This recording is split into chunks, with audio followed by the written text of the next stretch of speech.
I'd like to welcome you all to this Omnibus Society Zoom meeting. It's the first one of 2025, and I wish you all a happy new year. This evening, the topic is one we touched on at the South West and Wales AGM, where we had a presentation at Thames Downs Depot, a short one from George Cooper, who's on here tonight, about scheduling and the use of AI and such like. And the idea tonight is actually to delve into this a bit deeper. And I'm very happy that Andy Foster, the Director of Bus Planning, National Express West Midlands, I think I've got that right, Andy? You have, yeah, or Travel West Midlands, that will do. Okay, so he's going to give us a view with his the title Data-Driven Scheduling Can Work Well, which for some OS members you might sort of think never, but hopefully we can show you some of the ways actually it is very, very helpful. A few bits of housekeeping first. You can all keep your mics turned off whilst Andy's doing his presentation. We'll have questions and answers at the end of it.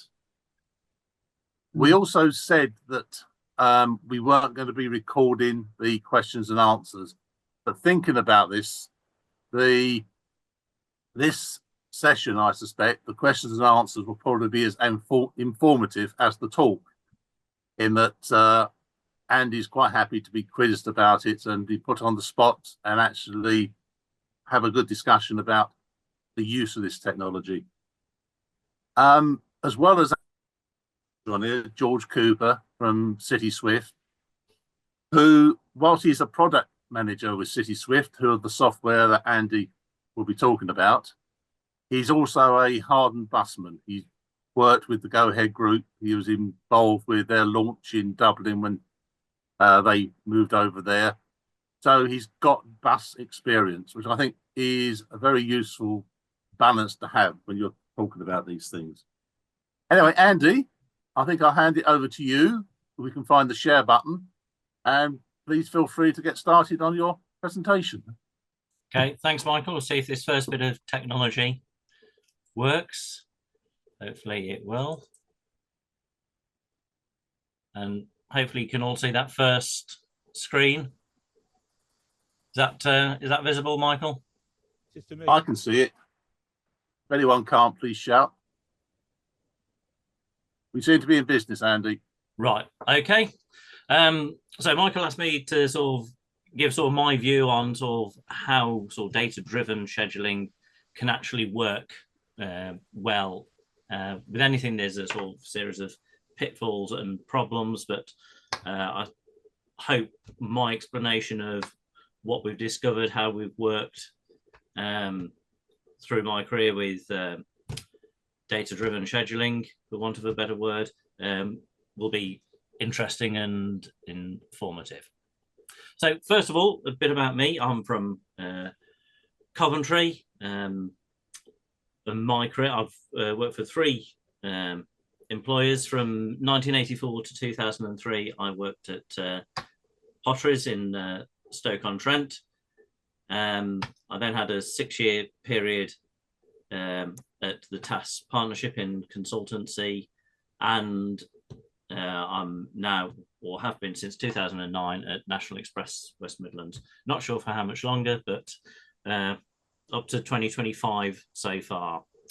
And the picture of that lovely May 1975 timetable there is sort of from my childhood, and it was sort of from that book that I sort of learned to schedule the manual way, working out bus workings and so on, and sort of looking at how the whole thing worked. And I think Michael can attest to my belief in Coventry's way of doing things, because when in around 1999, I think it was, Michael, we introduced Omni Times, or the Omnibus scheduling system at PMT. One of your biggest problems was getting the system to produce Coventry style running board numbers. And yes, You I manage. remember someone saying, "Who on earth numbers buses like this?" And you said, "I do. It's the same way they did it in Coventry." Yes, yes, and it's the same way we still do it in National Express West Midlands now. So it's all some things continue. So variety of commercial and operational roles. I started as a commercial assistant at PMT, went into the operations side, ran Handley Depot for a while, went back onto the commercial side, eventually became ops director before I had enough of bus operations at that point and went into consultancy. Whole variety of things there: network planning, concessionary fares, community transport, and so on. Did that for 6 years before I thought, oh no, I want to get back into sort of bus operations where I can sort of make more of a difference rather than provide a report that goes onto the shelf. And I want to go back and do things. So that's how I ended up at NatEx back in 2009. So back in 1984-85 at the PMT, it was always called the PMT, we were looking at computers. No one had heard of IT then. It was just computers. And so I suppose I was an early adopter of some of the things that were sort of emerging onto the market then.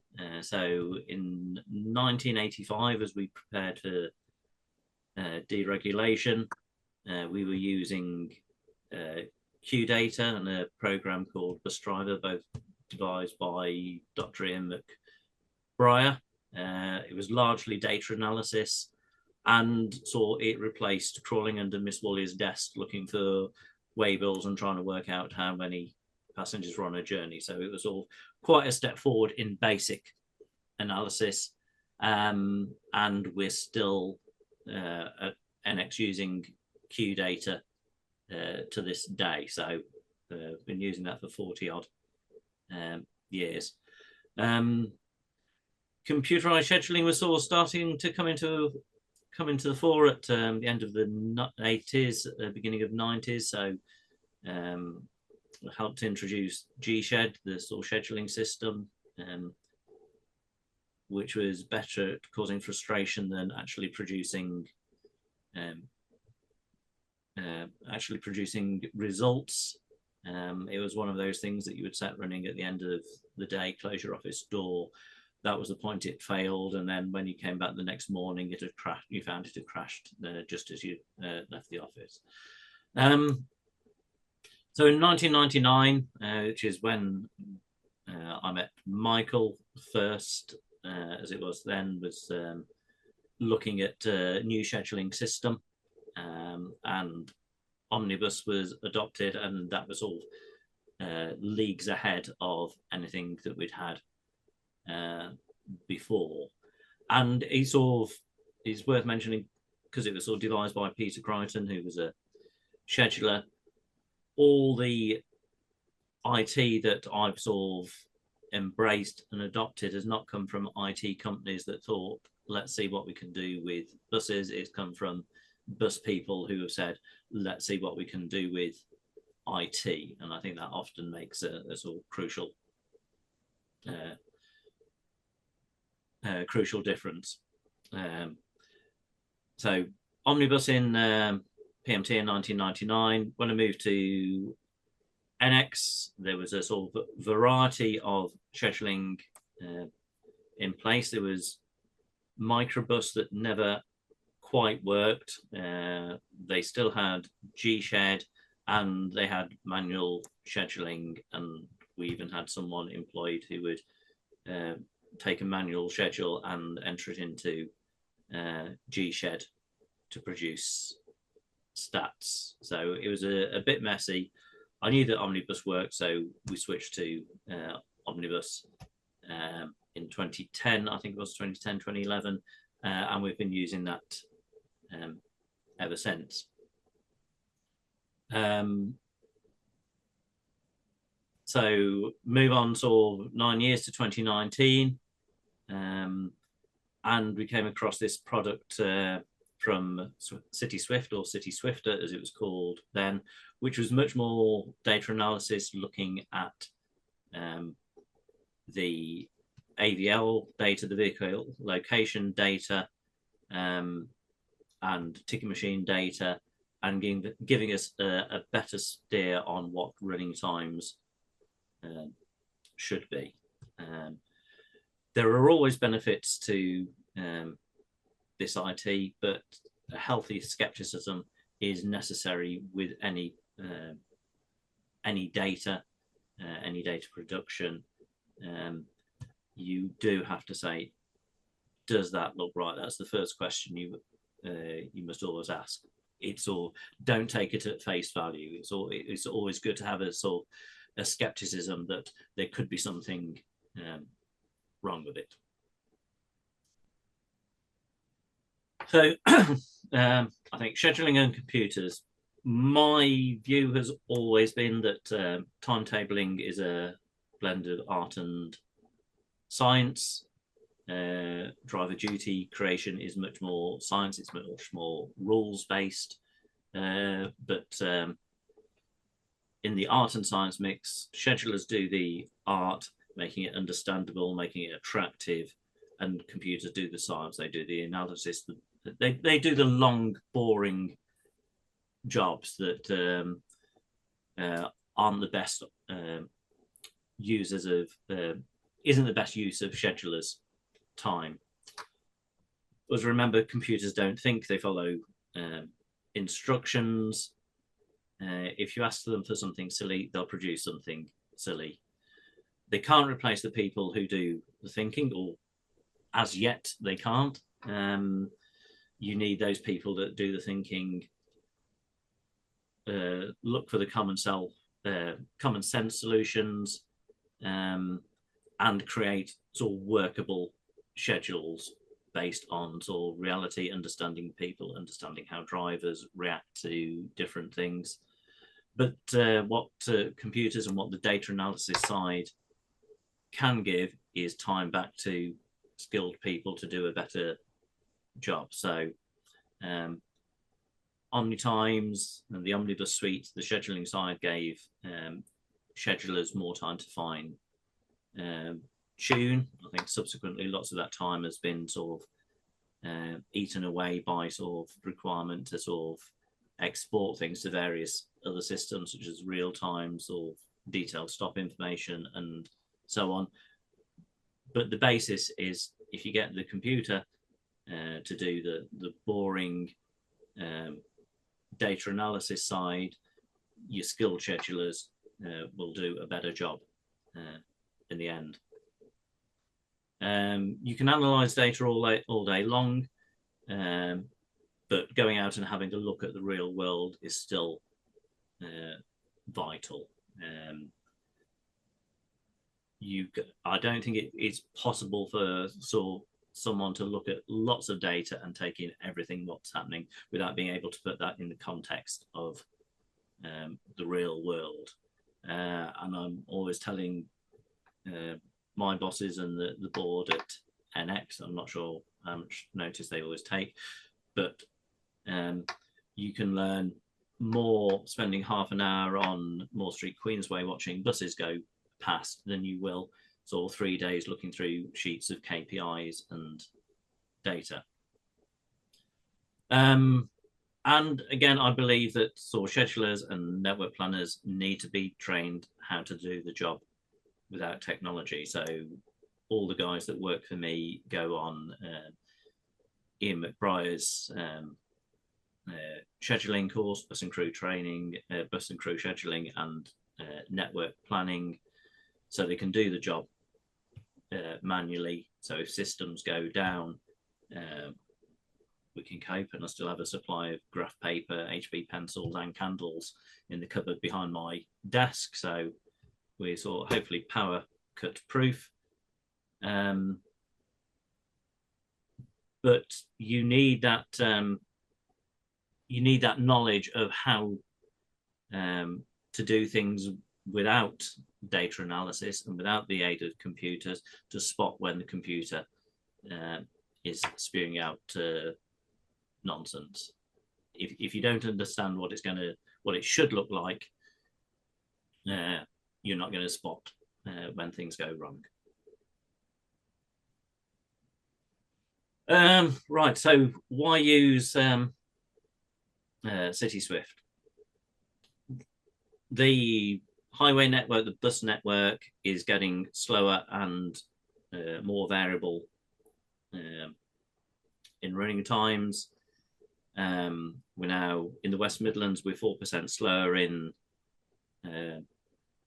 2024-25 than we were in 2019. For us, that has a £12 million impact in cost and lost revenue as we lose passengers because journeys are getting slower and more erratic.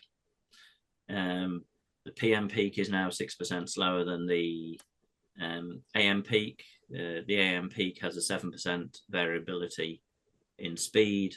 So Monday and Friday mornings are now sort of about 7% quicker than Tuesday mornings. Tuesday is now the new Friday. It's the busiest day. It's the day with most traffic problems. And we are finding that the off-peak on many corridors now has much different characteristics. The morning before 12 on lots of the major roads out of Birmingham, Stratford Road, Ulster Road, Bristol Road, Pershore Road. After midday, traffic is much more erratic than it is in the morning.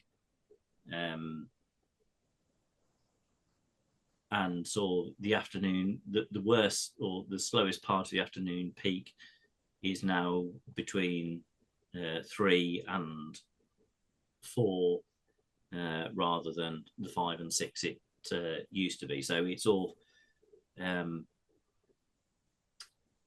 it's getting more difficult to predict what running times should be. Hence, we need some help in sort of looking at what's going on the network, our 170 odd routes. There's also been a renewed focus on punctuality. That is never a bad thing, but there's much more focus, more people looking at how we're performing there. There are more service changes required because traffic speeds are changing more quickly than I've ever experienced before. I will probably give you lots of Coventry anecdotes, but as I was preparing for this talk at the weekend, I'd looked through some old Coventry timetables, these lovely little books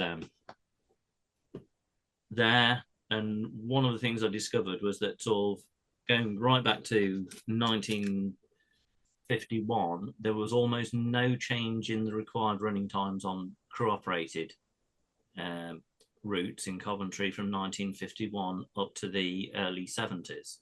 We had a period of sort of 20 odd years when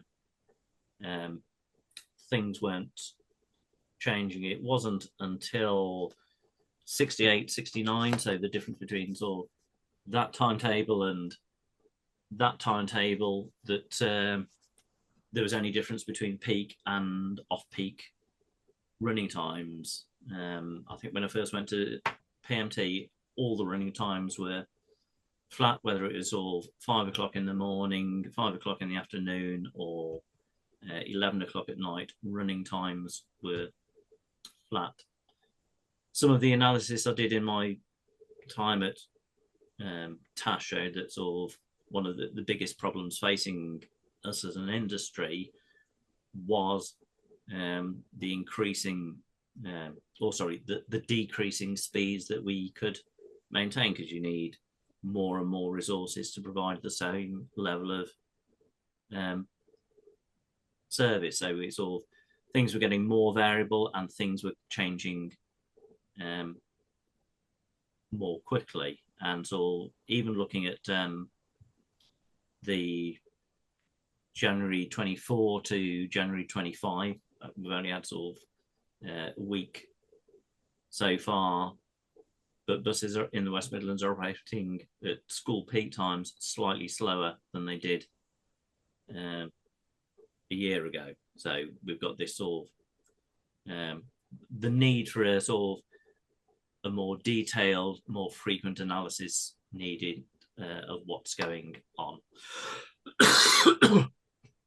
And I suppose the final thing of why use City Swift, going back to one of my earlier points, Alan, Brian, and James, who sort of started off with all the pioneers within City Swift, they knew what they were talking about, or in my view, they knew what they were talking about. Alan's family ran buses and coaches in and around Longford, in Ireland. Brian knew the IT. So we had confidence that they could do what they said, and they understood what we wanted from that, and that was important. So, I mean, if it hadn't been for the personalities there, we probably wouldn't have gone down the road of using City Swift.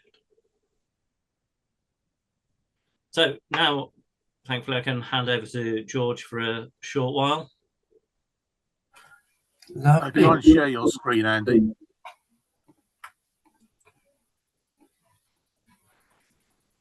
Okay, and I can then share mine. Hopefully, this will work. There we go. One of those. As if by magic, hopefully you can now see what I see. Or are you still seeing my screen, which is... We are seeing George. We're seeing me. Lovely. Right. Okay. Well, thank you for letting me come and just give a little sort of brief talk. I'm hoping in the next sort of 10 minutes or so, not to give a sales pitch, but to just give a bit of an overview of the problems that might exist within the data and what we can then go on to do with it at a sort of a reasonably high level. So just to start off, there are 4 things at City Swift that we try and achieve. One of those to start with is to improve the accuracy of the data available. We see more and more people are trusting data. There's a lot more data out there than there has been in previous years. Probably too much data now to do anything, at that level. We want to be able to make the access to that data a lot better. We want to be able to allow people to monitor networks and detect trends easier, so you don't have to go looking for things. Within reason, things could be proposed from the system to you as a user, and use that to really maximize the performance, punctuality, reliability, all of those sort of things with the use of good data. And the other advantage of this as well is giving evidence to stakeholders, authorities, things like that. It's a really useful thing to do. So I mentioned about data confidence, and I think that's a really important one because, as I say, there's a lot of things that can happen with data, and if you just trust everything at face value, it's obviously can be a bit of can lead you down the wrong path. So there's 2 parts of confidence in data, I would see. One of those is the quality of the data. Is it good enough quality? And I'll show you some examples of some not good quality data in a second. And the other one is explainability, because what we've found most effective is not just giving a number, but actually showing our working out and showing the bigger picture and as much context as we can to let the human being at the other end of the computer make the decision that they think is best for their network. So just to put a little bit of context on this about quite how much data exists at the moment, for any keen photographers on here, we process about 300 gigabytes of data a day. That's huge, and we take in all sorts of different things. So every year, that's 110 terabytes, which doesn't sound very much, but that roughly translates at 11 million high quality bus photos worth of data, which is an awful lot to try and make into something meaningful. So I just thought it'd be useful to try and quantify quite what we're dealing with. So as a software provider, there are 3 main things that we need to get hold of. The first one is what's supposed to happen. So we need to take the timetables, the bus workings, all of that schedule information, so we have a good idea of what is supposed to happen. And we take that as the truth. So it's there's an example there. If the timetable bus working information isn't up to date or isn't the most up to date, or if there's things in it, again, that can cause issues further down the line.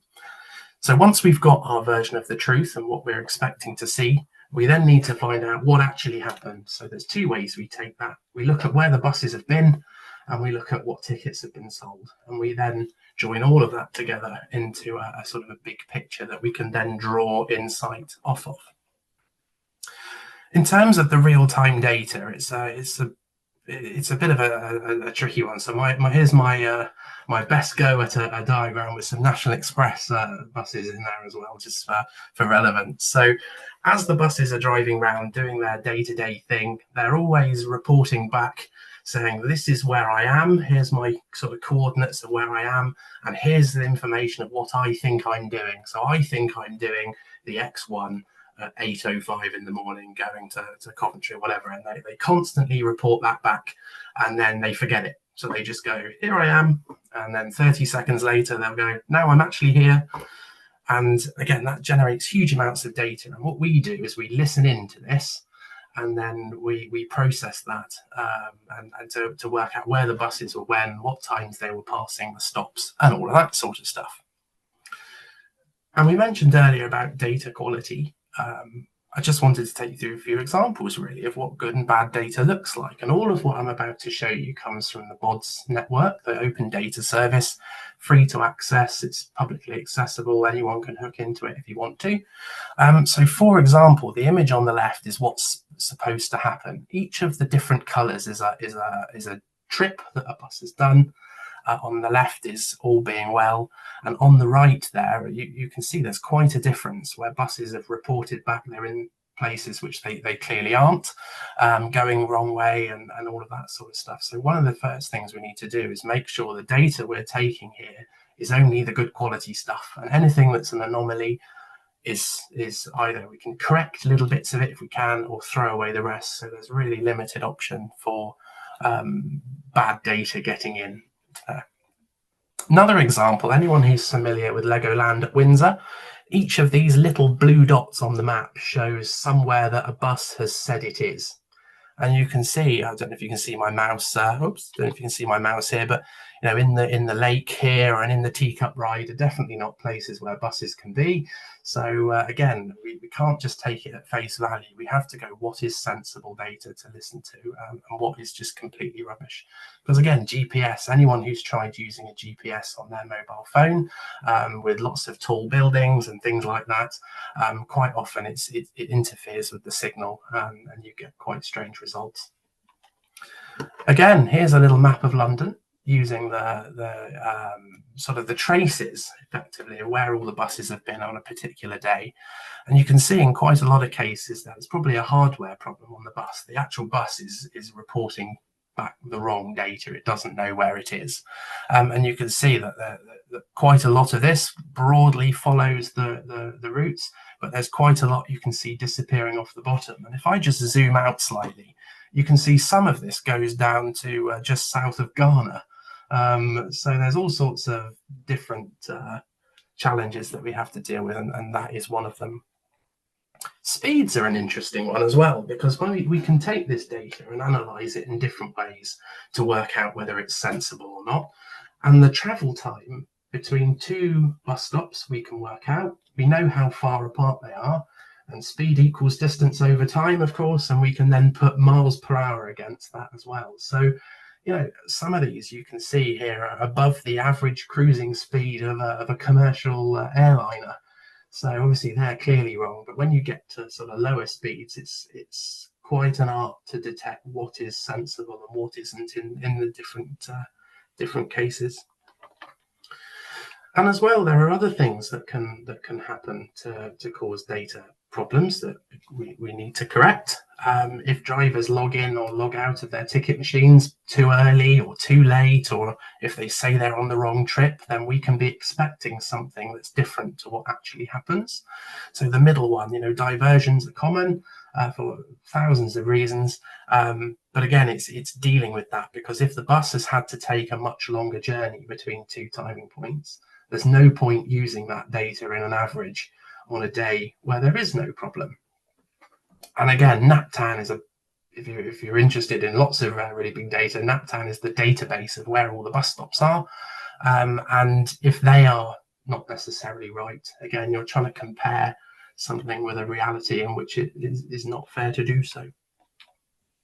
So that's just a little bit about the sort of data challenges we have to deal with. And we go as far as we can as correcting what's there if it's poor, and we throw away the rest, basically. And once we've got this sort of pool of really good quality data, we can then chop it about in different ways. So I just wanted to spend 5 minutes just talking about the sort of things that you can do once you've got this good data. And it will come as no surprise, reporting systems, what time was this bus at this bus stop, that sort of stuff is fairly common. But other things like excess wait time to measure the gap between buses, what your efficiency is, what your your passengers per bus hour is. These are all things that have been accessible before, but data and the use of systems like this means you can get them faster to try and give the brains of the scheduling team more time to focus on the really important stuff like getting the decisions right. So, as I say, you can take evidence, export, sharing. There's all sorts of different things you can do once you've got that data. You can present it in different ways. One of the things that we do, and my image is not it's disappeared off this, it might pop up in a second. One of the things that is probably our core is looking at timetables. So we can do all of the legwork in terms of the analysis, or we can go a long way to doing a lot of the analysis, where we can go through a timetable and suggest parts of a timetable to a scheduler. At this time of day, between these two timing points, you give it 8 minutes. We actually think traffic's got a bit worse. We think it should be 10 minutes. And here's a little bit of background information why. We can give different graphs and histograms to help that sort of local knowledge piece. Another thing that's quite useful to do is what if scenarios, because it's doing it manually obviously is the way it's been done for quite a long time. And what is hard to do is different scenarios, because if you're doing it yourself manually, you probably tend to have an idea and run with it. And you can work it up, and it's a process. You get a really high quality output if you do it yourself, but it's quite time quite time hungry. Whereas with things like this, we could say, what if this was the case? What if I wanted to add one bus into a route? What punctuality could I get? Or what if I wanted to take a bus out? Or what if I wanted to get this route to 80% punctuality? How much would that cost me in principle? To give you those high level, really fast, rapid scenarios, much quicker than you can do it yourself manually. And then to help steer you, choose the one you want that you can then take away and implement. Another thing is recommendations, really. So without going looking for problems, the idea here is that in the background, we can keep an eye on the data, we can watch for the trends, we can see what's changing. And the idea is to surface those opportunities. So obviously schedules departments have a really good idea, local knowledge, fantastic things of what's going on. But again, it might just say, actually, have you thought about this? This route here, based on the last month's worth of data, you could make a change and it would give you 5% more punctuality or 10% or something like that. And my last couple of slides before I hand back to Andy. There are other sort of new things that come out. So origin destination. So where are people traveling between? It's really easy to get the number of people traveling on a particular trip.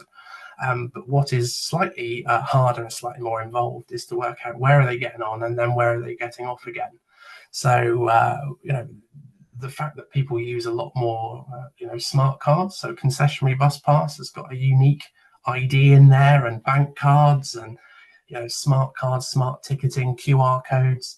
All of this allows us to have more of an insight in where people are traveling between to help with those network planning decisions which are to be taken. And we try to display that in different ways as well. Tables, some people love viewing it on a map. Some people like Sankey diagrams. Some people like bar charts. You know, it gives us a lot more option to display, you know, however suits the scheduler. And my final point on here as well is bus priority analysis. So identifying at a high level, for example, where are the really slow bits on my network where the average speed is low, or where the average speed is worsening. So Andy mentioned it in his presentation earlier. You know, the bus speeds have got considerably slower, and we can sort of pinpoint exactly where that's happening. So you get an authority who's willing to invest, or the BSIP process, we're willing to invest in some bus priority. Where can you best target that, and what is the likely impact of that going to be if you've got that funding?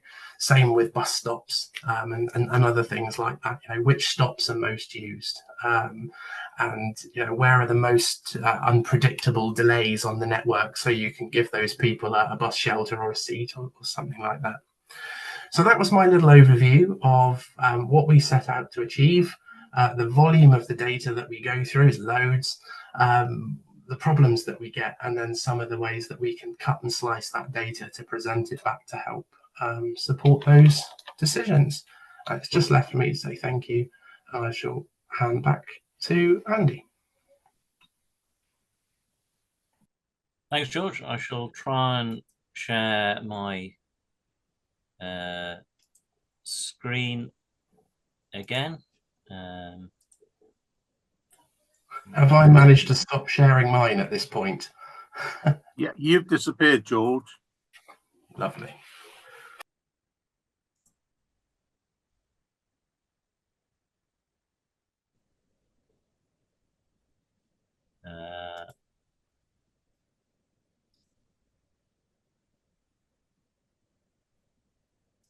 Can't see Andy's.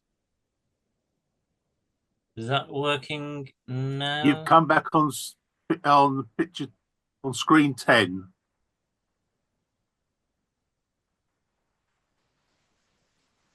Right, I think that's the right one. Yeah. Our first use of City Swift. Yeah. Right. So we met the guys from City Swift either, I think it was late 2018 or early 2019. As with any new system, there's lots of sort of preparatory work to get data across and back in usable forms. So we introduced, or we did an experiment with Service 97, which is runs from Birmingham City Centre out to Chelmsley Wood. It's a frequent service, had at that stage 24 PVR to go around. So we registered what would have been, I suppose, September, some timetables using City Swift generated running times. And at this stage, our main interest in what City Swift could do for us was all in running times and getting running times more accurate and improving punctuality. This is where our skepticism comes in, but the schedules we introduced in 2019 on the 97 were quite cautious. We didn't alter running time to the same extent as the data said we should. Those timetables came in 2019 and seemed to be working okay, even though we saw in the run up to Christmas. So we decided to sort of take a bit more notice of the data and did a further change to the 97 on the 26th of January 2020. And we could do it because it was a frequent registration. We could alter stuff within the frequent registration bit without sort of the full registration period. So 26th of January, the new 97 timetable came in. We save 10 hours a day. That's not a huge amount, but it was all certainly enough to pay for the cost of City Swift. And we reduced late running by 7% on that sort of small trial. So we thought, yeah, this is working okay. Let's sort of try a few more routes. As you probably remember, back in sort of February 2020, we started to hear about this sort of bug and from Wuhan, and sort of within 6 weeks, by the middle of March, COVID had well and truly disrupted what we planned to do. The one big benefit of COVID is that traffic disappeared, and we could truly see how quickly buses could move around the West Midlands without congestion, which also led us to find out how, without any external help, we managed to mess up the running of services. So we've got some quite interesting stats on late running and early running that were entirely self-inflicted during that period. But during the initial COVID months, there were endless schedule rewrites of everything. I think we did about seven full network timetable schedule changes between March and September, October that year. So we were thrown off course. But what we did find, say, the sort of patronage went down to about 15% of normal. But early mornings and evenings, passenger retention was much higher. I think in the sort of the pre-6:30 period, we were sort of still carrying around 60% of normal patronage, and it was a deliberate decision that we took, and it came in for some criticism, that we would run first buses and last buses at the same time, as they had always run, with a sort of basic half-hourly frequency. And we were getting some useful data about what people did, and some useful information about what the truly essential level of patronage was. One thing that did happen, obviously, was social distancing. People were frightened of sitting close to other people on public transport. And so there's sort of the focus switched from sort of how long it took a bus to get from A to B to how many passengers were on a bus at any one time. And very quickly with City Swift, as George already said, because of the use of smart cards, we got all the OAP information. We were using contactless, was sort of starting to come along, Swift cards and other things. We could monitor how full buses were. We have a sort of high use of weekly passes, have a flat fare structure, so we have never captured destination information from passengers. We've always had to use queue data, which gives us some wonderful O&D diagrams or analysis, which compares boardings in one direction with boardings in the other and matches the two, and we get a sort of fairly accurate picture of what passengers are doing across route. What queue data couldn't give us was what that meant for individual journeys. So we were able to work with City Swift, and George, please tell me if I've got this wrong in how the analysis works, but it was sort of fairly simple that if it's all someone with a smart card get on at Maypole on service 50 in the morning at 6 o'clock, and it's all saw them next get on service 50 at Moore Street at 3 o'clock in the afternoon. The reasonable assumption was at 6 o'clock in the morning they travelled to Moore Street, and at 3 o'clock in the afternoon they were travelling back to Maypole. That doesn't always work, because people will make sort of complicated journeys. Some of them will get lifts in between, or walk distances, or catch a train and so on, but it works on enough people to give us a fairly accurate picture. So throughout the pandemic, when sort of social distancing was sort of the big thing, we were able to adjust schedules very quickly, usually in terms of frequency, but sometimes vehicle size, to make sure that we had the right sort of size of vehicle and right number of vehicles to allow enough distance between passengers. And I can't remember now exactly, but I think some of the initial restrictions were quite tight, sort of 15 to 20 passengers on a double decker.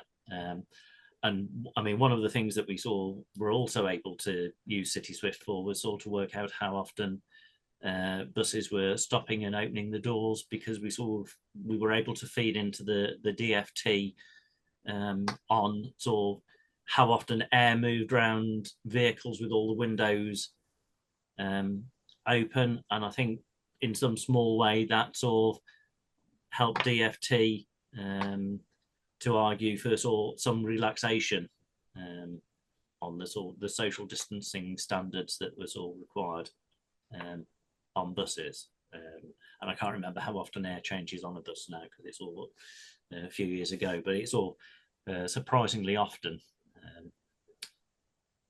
So City Swift helped with that, as well as our engineers sort of putting coloured smoke on buses and sort of driving them up and down route. So it's all quite interesting. But obviously the COVID years sort of really stopped a lot of the development that we were doing with City Swift, but the focus switched to this passenger analysis. So what do we get from City Swift? Now I think George has covered a lot of this. We get running time analysis for more punctual timetables. We get the ability to look at scenarios before implementation. Prior to City Swift, we would have a service in trouble with high levels of late running or variability in performance, and we might say, yeah, we can put an extra bus in that and it will sort it out. But we didn't really know whether the 85% punctuality was going to go up to 95% when we put this extra bus in, or whether it's just going to go to 86%. If it's just going to go to 86%, why spend 150 odd grand putting a new PVR in?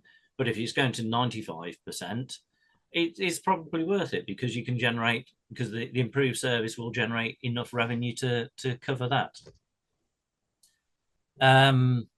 We get lots of passenger analysis from City Swift. George touched on some of that we're doing, O&D matrices. But as ever, as I said earlier, we also use Q data. I can't give it up after 40 years. It's like smoking now. But it's sort of, and you have to go and use your eyes. You sort of, again, you look at data. Often you get a feel for sort of whether it looks right or not. If it's sort of showing you something unexpected, don't just believe it. Go out and have a look. There's nothing better than going out and having a look and sort of seeing what's going on. But the analysis side saves us an awful lot of time, and at least we know what to go out and have a look at. It gives us analysis of punctuality, analysis of wait times, excess wait time, average wait time, which allows us to do sort of forecasting on likely demand changes in demand. And quite usefully, and again, George touched on this, it gives us the speed maps, the hot spots. It allows us to combine that with passengers to get a measure of sort of the numbers of people affected and delay minutes. And that aids our discussions with sort of local highway authorities on pinpointing problems and being able to quantify to them the benefits of changing the highway network, which is often sort of changing phasing on signals or sort of repainting white lines and little yellow boxes in junctions. We've got some data. More people want data now rather than a field, so we can go to the various public bodies with data to support our arguments. Right, so the results of using City Swift.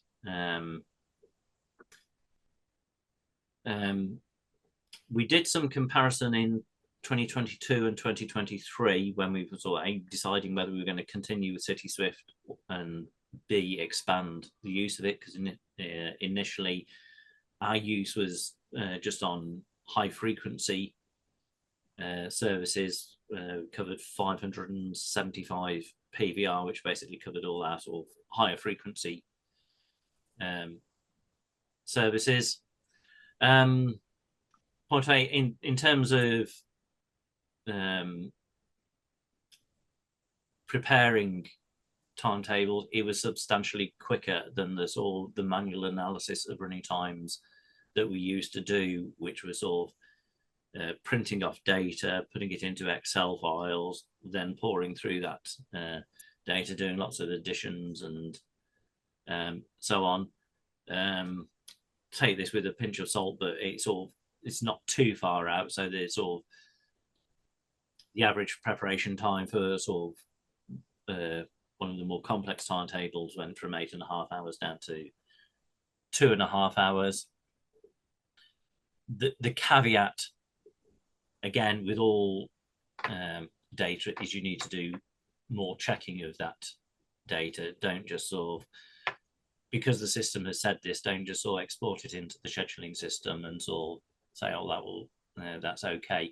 You need to proof check it. You need to go through the timetables and sort of see, does that make sense?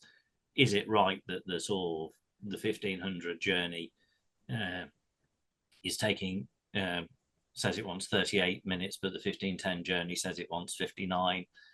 Might be right, might not be. So you check that.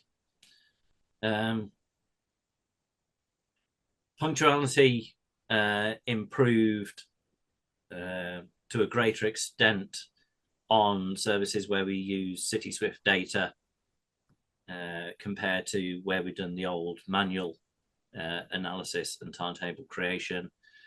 We use less resource. It's not huge amount less. Very rarely have we sort of saved a PVR, although we have in one case that I can think of.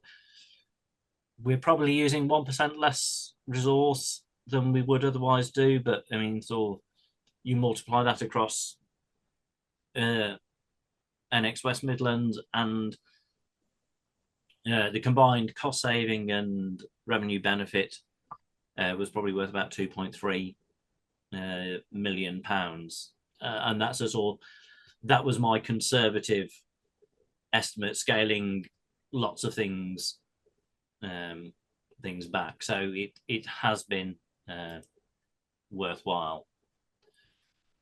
So some more results, network results year on year, because by the end of 2023 we were using City Swift more and more. So comparison of January 24 with January 2023, we reduced late departures from the region by 46%, from intermediate timing points by 40%. There was a 1.5% increase in patronage for every hour buses were on the road. Now that is due largely to this that's trying to isolate the City Swift effect from the general return to bus travel that we were getting across the network. So that's comparing City Swift routes with non-City Swift routes. Excess waiting time fell by 0.9 minutes, which is really quite good. As an example, the Birmingham Inner Circle, which for those of you that don't know Birmingham, basically sort of wanders around about 10 miles just outside the city centre through the largely the sort of the old industrial areas and areas with sort of housing from the early 20th century. It has lots of problems. Its reliability was awful. Our initial assessment before looking at the data, but looking at the late running, was that we would probably need to put 2 PVR in to solve its problems. We only put, as a result of using the City Swift data, we only put 1 bus in. We did, in all honesty, put in slightly more hours than we originally thought, but we'd not had to put an extra bus in. Late running reduced from 25.2% down to 7.3%, looking at all like-for-like periods. Patronage rose by 13% because the wait times came down. And that was delivered through the sort of combination of the stuff that the analysis that we got from City Swift and through the team, my network and scheduling team, and what they could do with that data. So future development. We first used it on the high frequency services, which was about 46% of our operation. We're now rolling that out through to lower frequency routes. Those routes operating every 20 or 30 minutes. And going back to my art and science analogy earlier, I think there's slightly more art in this and slightly less science. We're going to be relying on the data to show where we can do things. But we have to resist the temptation for spurious levels of accuracy where individual journeys on a low frequency service all have slightly different running times. And there is there will be a compromise on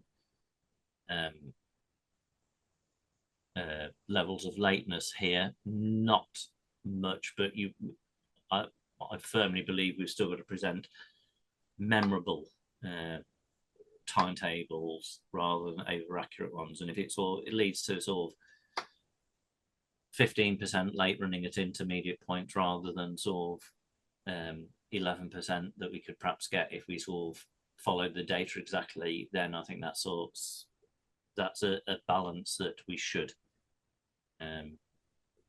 pursue. I still think that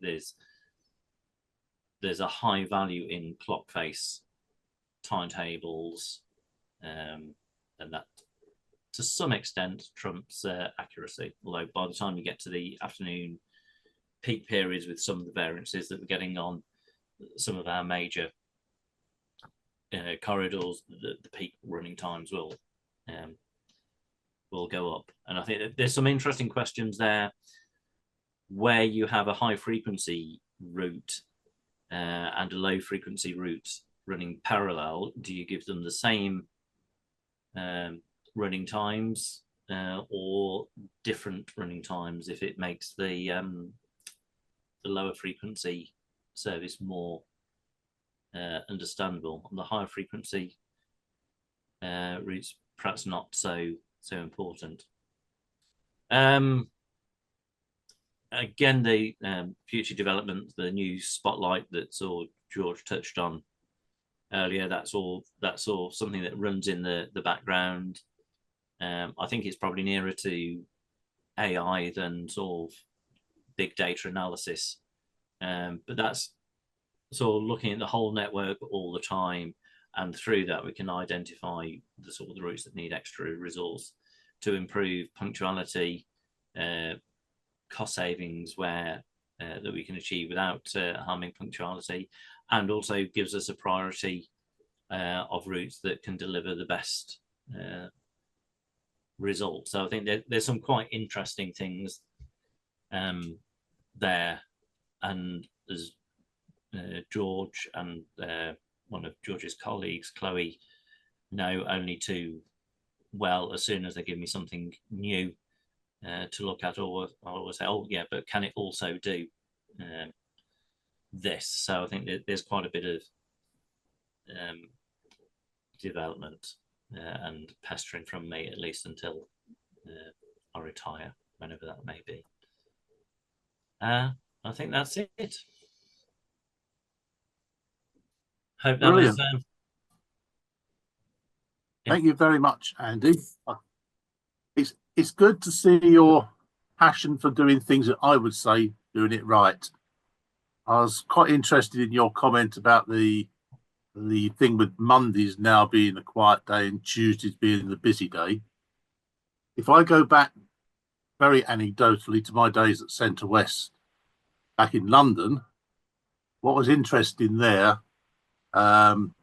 we were very much had these new electronic ticket machines. We were feeding data into Excel. We were getting running times out of it. And the two routes we had, the 28 and the 31, were Gold Arrow minibuses across West London. And what became very evident was, this is back in the 90s, 1990s even, the running times there were very different on a Friday to what they were on a Monday to Thursday. So much so that we ended up having a totally different schedule on a Friday, with the same advantage you had on the 97, that it was publicised as being sort of every 8 to 10 minutes. So whatever you did, you could get away with within. So we actually put totally different running times in on the Friday.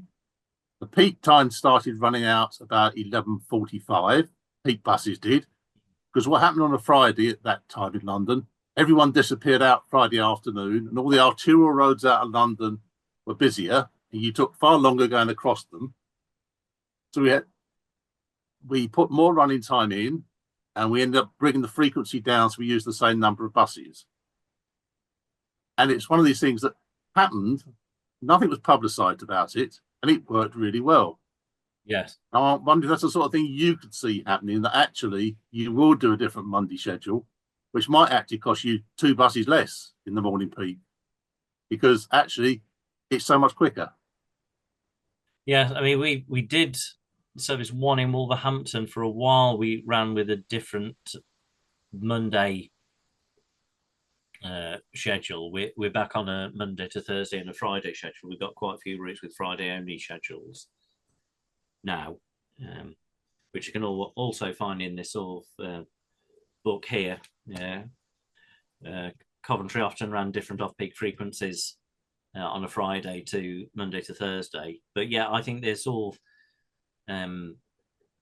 that trend is going to increase, certainly in terms of Friday schedules.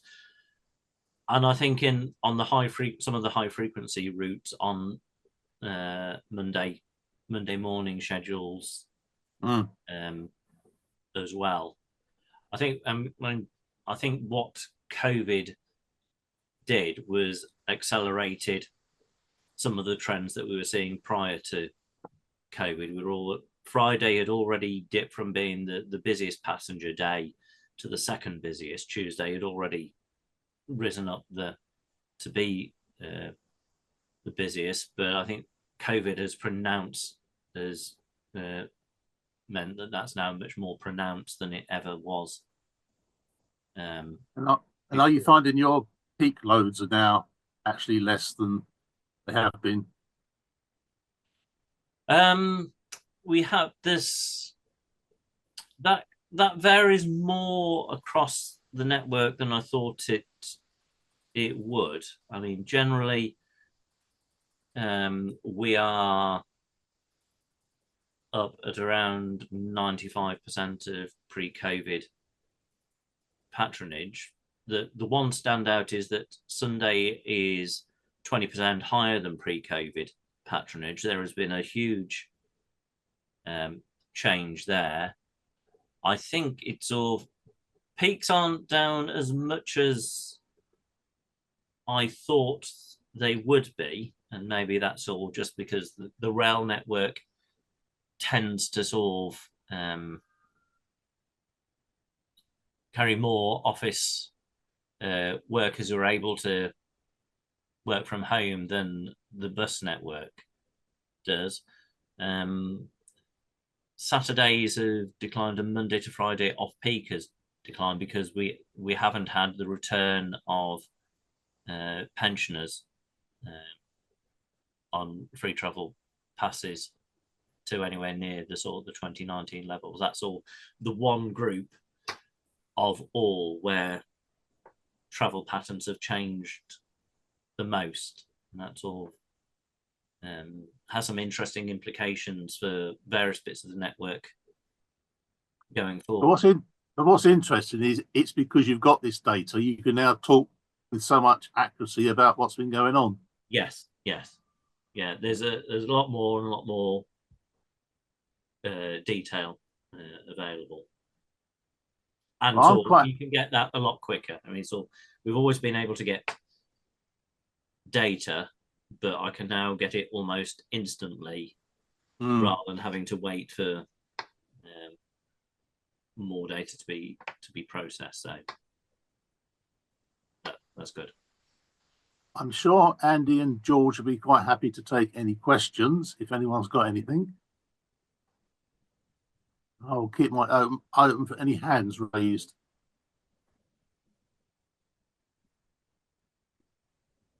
I can see John has a hand raised. You need to unmute, John. Yes. Yeah, my question is really, you've got a lot of data coming in, but how quickly can you respond to things like unexpected roadworks and associated travel congestion in terms of adjusting schedules? I mean, that's all.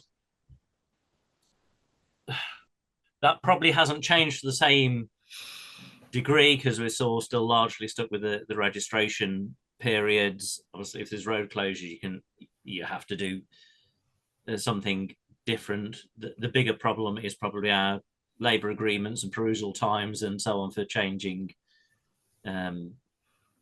duties. I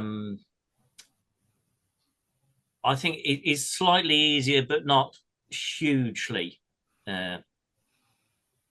better, because it's all a lot of the data analysis relies on what's happened previously. You're looking at historic data. I suppose what we can do now, I'm just trying to think of a recent example has been ironically the Sprint works on Coventry Road, which runs from Sheldon into the city centre, and to sort of put bus lanes in TFWM. I've got lots of roadworks between Sheldon and Yardley. The fact that I think they're taking far too long to do it is all neither here nor there, but we are where we are. And what we were able to do there within the first week is identify where buses were getting delayed. We could, the solution at that point, because this was last October, we needed to put an extra bus effectively into layover in Birmingham city centre on both the X1 and the X2, which we were able to do within 2 to 3 weeks with short notice registrations or acceptance from the trade union on sort of less perusal time because it altered all the duties. But we were sort of, I suppose we came to a slightly quicker decision looking at the data, because you could look at it the following day, what was getting delayed, did it seem to be getting easier over the week or not. So yeah, we were able to do that, as well as to talk to TFWM and their sprint team over whether they could actually sort of do things in a different way and sort of do lane closures in a different way. So it helps a bit, but it doesn't transform the world. And I suppose one of the things where technology actually makes things more difficult for us is not our technology, but it's all Google Maps and sat navs, in that years ago, if a road was closed or whatever, someone would sort of decide on the new route and they would tend to stick to that, and traffic sort of moved around and then became fairly stable. The real-time traffic information and so this is now the quickest route makes that makes your decisions, or makes the data on which you're making your initial decisions slightly more variable, as sort of people can quickly switch to different diversion routes, which will probably has an impact on parallel services more than the service directly affected. But that's just an observation as to how technology isn't helping bus operators in that respect, if that makes sense. Peter White's got a question. Peter? Yes, I found the presentation very interesting and very useful, especially as I've recently been looking at the overall impacts of COVID on the public transport sector. And I can see many parallels between the West Midlands case and other parts of the country. The particular question I have is about the use of smart card data, in which I've been involved in some research in the past, as well as picking out inferences of where people board under light buses. We can also use it to pick out interchange patterns from one bus route to another, where the same card is picked up within a certain time interval. Yeah. And I wonder if you've done this in the West Midlands to identify either where perhaps improved interchange is required, or maybe the scope for a through service to be provided. We have done some, but it's very limited, and I think there's lots of opportunities to look at that going forward. I mean, it's particularly useful in Birmingham city centre. I mean, I think we've calculated that 30% of people arriving in Birmingham city centre in the morning interchange to another service. So working out which service they're switching to should allow us to sort of relocate services to better points. So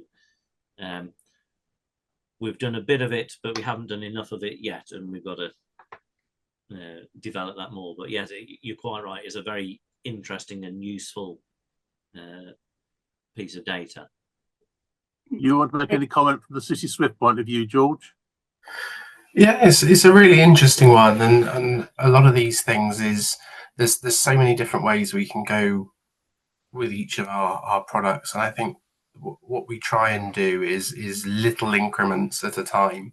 So start off with the origin destination. As you say, I've got a roadmap a mile long of things I'd love to do with the origin destination stuff, one of which is interchange points and times of day and all of this sort of network wide stuff.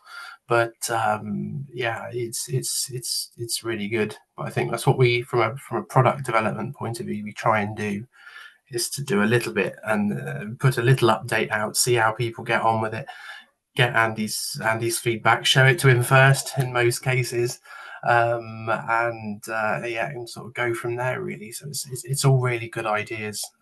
There's so much potential with all of this stuff, and it's just from a sort of technical point of view for us, it's making sure our development team, our software engineers, are always doing the right thing, and we're not going down any rabbit holes. So yeah, it's quite just say lots of potential. Thanks, George. Thank you. Anthony D. Yeah, thank you for the presentation. Very fascinating. How do the drivers cope with varying running times at different times of the day? And how do you cope with fast drivers and slow drivers? I think the transit, we don't cope as well as we should do with fast drivers and slow drivers. We do part of the analysis that City Swift allows us to do is to compare late and early running by drivers. I mean, the biggest problem for me is slow drivers, because they bring everything down. So there is a driver analysis part of the sort of software suite that sort of says on service 11, driver Smith runs late on sort of 57% of occasions, which is worse than the average of 12%. So you saw it becomes a slow process, because you have to then sort of feed that back through the operations team, say, sort of have a look at this driver. You have to sort of do lots of data sifting to make sure that, well, this driver's always late because he's got a regular morning peak turn and he's always going to be late. He hasn't got the sort of spread of day. So there's lots of data sifting to do there. And again, it's all one of those things that we need to develop more. Sorry, I forgot the other part of your question. It's all. Yeah, it was about how do drivers cope with differing running times at different times? Because obviously, having driven, you tend to drive based on how you think the timetable works. But the fact the timetable is going to reflect where you actually are, does that then cause further problems for individual drivers? I think it probably does. I think our bigger problem has not been the variable running times, because quite often when we've introduced a new schedule which better reflects how long buses are taking, that's all well received, is well received for a short time, because drivers will, once you've satisfied one bit of their working day, they'll find something else to sort of complain about. But our bigger problem is another tech problem, which I think we are about to sort, which is we've got in-it ticket machines which display whether a bus is on time, late, or early. And there have been a number of problems with that, which I think has misled drivers, because it relates to the previous timing point. So we're having that taken off, because that's misleading drivers, and the trade unions are fully supportive of that. And we're trying to get drivers to refer back to the sort of the running board, the paper running board that's on the bus, and keep referring to that. But I mean it's a big issue, and I've sort of talked to our training school at length about this, because I think how drivers are taught to drive probably varies enormously on who at the depot takes them out when they're route training, and what they tell drivers to do. I mean, my view will be you drive as fast as you can till you get to the next timing point, and if you're early, wait. Whereas as soon as drivers start to do different things, as they inevitably will, and sort of try and adjust, that's where punching gets better or worse. So I don't think it's been made especially worse by the running times. I think there's other factors the factors in there. Thank you. Another question, Davis Wooden. Hi. It's just a question, really. Is your computer or is the AI system able to look at scenarios? For example, in the West Midlands, the Stratford Road had a fire. So it closed the Stratford Road. It also affected the 50, the 2, the 3, the 11, the 8, virtually every bus in that area. Are you able to put that scenario into AI and ask it what it would do if it happened? No, perhaps If you understand what I mean. Come in here as well, but no, because what we can do is look at how things are being affected, and I think it comes back to judgment there. I mean, in that scenario, I think it was the Severn Trent, wasn't it, at the top of Stratford Road, that sort of took a big hole. We sort of did look at what was happening, and that seemed to vary quite a bit. Not helped by us putting wrong bus on the 2 and 3 that then couldn't go under the Highfield Road bridge on one occasion. But we did look at how running times were changing, but they did seem to vary quite a lot day to day. And I think this goes back to sort of what I was saying earlier about sort of sat navs in cars and vans and so on, sort of shifting the problem about. I think that particular case wasn't helped by the fact that they saw how long they said they were going to close the road for kept changing, and so our initial view was we shouldn't change the schedules too much. I think in hindsight, that because it's all the work went on for too long, that was a wrong decision, and we should have sort of done something more drastic. But it is that you're just looking at what's happening sort of day by day and trying to come to a conclusion on what's going to happen. I don't know whether George wants to come in there and sort of say that I'm missing something, some key part of the system that would help us more. It's really challenging, isn't it? Because it's 80% of time. Usually it'll be lovely and consistent, run times, everything is fine and dandy and it's all lovely. And 20% of the time, you might have big accidents and big sort of diversions and things like that. Maybe that's a bit over 20%, but I don't know. It's really hard to predict what's going to happen. More so analyze what has happened.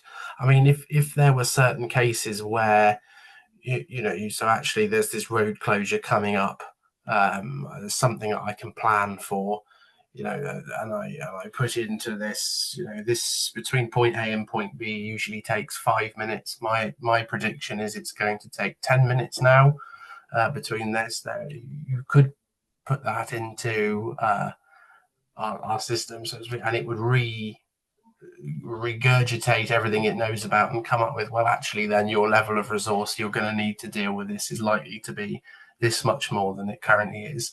But I think the biggest thing in reacting to things like that is probably the registration periods, and you can collect the data really quickly. With a week's data, you get a really good idea of what's going on. But then by putting it on the road, giving notice, registration, all of that sort of stuff, I think that limits the speed in which we can deal with these things. And again, I hope that's answered the question. I answered the question. I'm not sure if it has. Yes, thank you.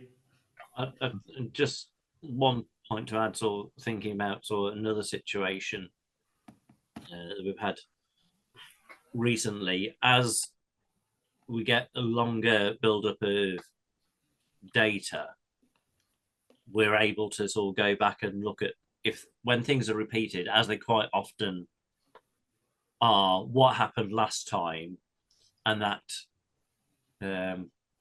will probably give us a clue of what we can do in advance next time when we know roadworks are coming up, if we're sort of able to look back at sort of similar things in the past and sort of use that data. Whereas if you haven't got this data, trying to remember exactly what happened sort of 3 years ago when Severn Trent did the same thing. You ask sort of 12 schedulers and you get 24 different views on one the last time. So it's sort of. Thank you very much. Okay. One more question, Martin Sutton. Thank you, Michael. Andy and George, thank you very much for fascinating presentations. I met Alan Farrelly and a couple of his colleagues from City Swift back in 2018, I think it is, just before I retired from Stagecoach in Oxford, and I was most impressed, I have to say. And I thought that City Swift had a great future in terms of what they could do to help us improve things. I think I'm particularly interested, will be particularly interested to hear, Andy, how you get on with some of the lower frequency services, because I found that high frequency services, you've got options, you can do things because you don't need a timetable to follow the particular pattern, provided you have the gaps in between buses at intervals where people expect them to be. But in terms of interurban services, lower frequencies, it's rather a different matter. Interested about the 13% additional passengers that you had on the inner circle after rescheduling it, and I'm puzzled as to whether there is anything within City Swift that will tell you where your passenger change comes from in terms of growth, because as far as I can see, the only way of really knowing where your passenger growth is coming from, where the change is coming from, is to go out and actually ask people. So can you offer me any sort of intelligence on that, Andy? Yeah, I mean, we did a bit of analysis, and I mean, you often should do a bit more, but I think you sort of see a 13% increase. You think, oh, thank God for that, and I'll move on to the next problem. Yes, relief. Yes.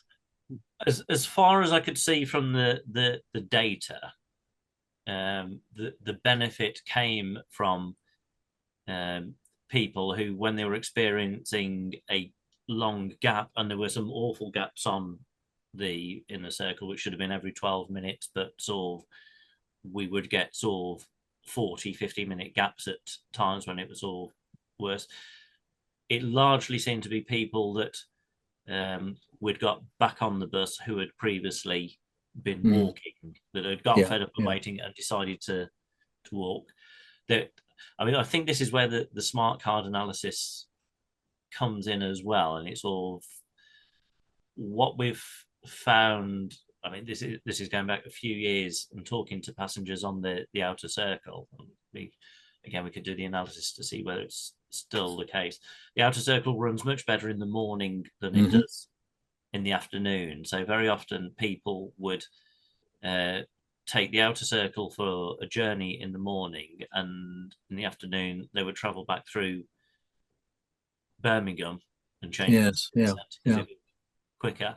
I imagine that sort of happens to some extent was happening to some extent on the inner circle when it was sort of unreliable, that people would give up and go into the city and out because they were moving and so you get a pretty good hunch for what's going on, why things are. Yes, I mean, we could look at there's various bits. And I think there's probably so much analysis we can do now. I've probably forgotten more than I've sort of said, but you can sort of look at sort of sections of route and individual stops and compare them over time periods, so you can sort of see what's going on and drill down into that. That data. But I mean, what you said first on the low frequency services, I agree with you. The scope there is much more limited than higher frequency, which is why we negotiated a lower cost or lower price from City Swift for the low frequency services.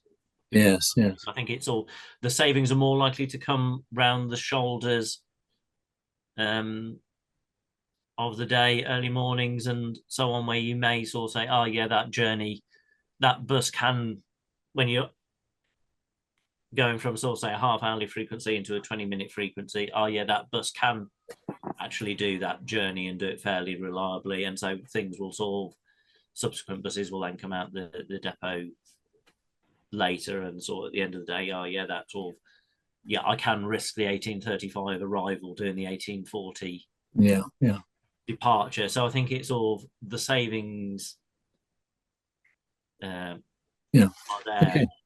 I don't think you should be sort of, well, I don't think it's possible to do much else. There may be some interworkings that you can try risking, but I don't support the sort of every journey having a different running time, because it's all accurate, because I think it just confuses people. And I think we probably underestimate the number of people that sort of do remember, oh yeah, the X1 runs at 5 past, 25 past and quarter to Yes, yeah. Birmingham. And as soon as you make that 03, 23, 43 and 1 hour and 47 and so on, I think you lose some of those. So Yeah. Oh, thank you, Andy. Thank you. Thanks, Michael. Any other questions? I can't see any other hands. I think one thing that's interesting in this, Andy, it's very good at highlighting the delays, and you said the hotspots. Yeah. George talked about. I know I shouldn't really mention the F word with you on here and West Midlands, and how the bus services will be so much better once they're all franchised, etc. We won't open that can of worms, but it'd be interesting, places like Manchester, where they have got control back of the buses now, when they start getting the data, because I'm sure that George and his colleagues will be selling it to those people just as much, because they want to see what's happening to their services. How much more interested the local authority will be in controlling the roadworks and the traffic flows, and suddenly their punctuality figures will go up because they're starting to do what they should have done all along. That's for the future, to see how that happens. There's some, I don't know whether it's right or wrong, but I think there's some anecdotal evidence from Manchester that's all already supporting that. The theory, they're a bit more interested in solving problems than perhaps they were before. But it's the strength of having the data. I don't know whether it's true or not, but the strength of having the data there now, there's so much more that can be done with it. Yeah, and I think there's all. I mean, I'm sure City Swift have already thought about this, but I think as more places franchise, and I think that's an inevitability, isn't it? But sort of using data and using a product like City Swift to say these are the running times you should use when you're bidding probably creates a more level playing field, and sort of the success of a bid dependent on how much of a risk you're prepared to take. So I don't know, that's all just a personal. It's all futures, but I mean, what's been interesting is the insight you've given us, I think. I mean, you've only had sort of post-COVID on the whole playing with this in anger, and actually you've done quite a lot that you can actually be proud of, I think, in the West Midlands. Despite what your mayor might be saying, you do seem to have done quite a bit with reliability that goes unseen, unfortunately, many times. Yeah, and I think it's all. There's still a lot to do. I always said to my previous boss that when punctuality hit 95%, I would retire and give up. And of course, it did during COVID, but he wasn't allowed to go. So it's all. I thought, April 2020. I thought, yeah, we've hit 95% everywhere. I can go now. My job is done. But apparently, it wasn't. Anyway, on behalf of everyone, I'd just like to say thank you. On a Zoom meeting, it's very difficult to give you a round of applause, but I'd like to certainly, you can see it around the screen, I suspect. Thank you. So thank you, and thank you, George, for your participation in this. I found it quite interesting, and the fact we've still got 48 people on the line here an hour and a half later, I think the majority of the people did as well, Andy.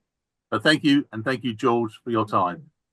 One thing I will, or two things I will say, if you're into Zoom meetings, the Midland branch are organising one on the 4th of February where Julian Peddle will be giving his view on the industry. Julian's always a very entertaining speaker with some forthright views at times. And another one in the Southwest on the 20th of February, totally different to this. John Hitchens is talking about Bentz's Motor Services and Longwell Green Coachworks, and Bentz's commenced operation in Bristol in 1919. So it'd be very different, but actually you're welcome to come along to either of those. Other than that, I wish you all a happy new year and thank you for your attendance. Good night.